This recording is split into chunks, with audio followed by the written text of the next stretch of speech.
বন্ধুরা সবাই কেমন আছেন? আজকে আমি বানাবো কুয়াশ, যেটা উত্তরবঙ্গে পাওয়া যায়। আমরা ওখানে বেড়াতে গেছিলাম, ওখান থেকেই এনেছি।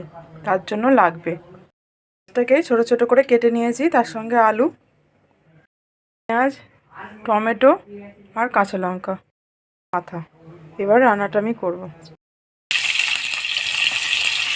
মাছের মাথাটা ভেজে নেব।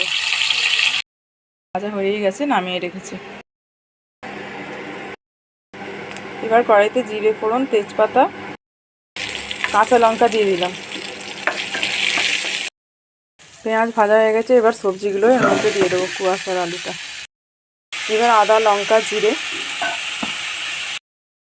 হলুদ, শুকনো লঙ্কার গুঁড়ো,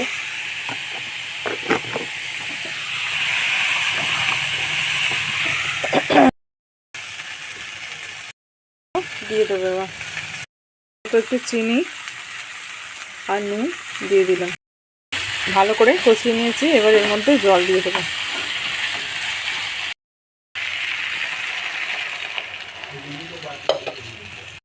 চাপা দিয়ে দিই, 10 মিনিট মতো চাপা থাক। এর মধ্যে মাছের মাথাগুলো দিয়ে দেব,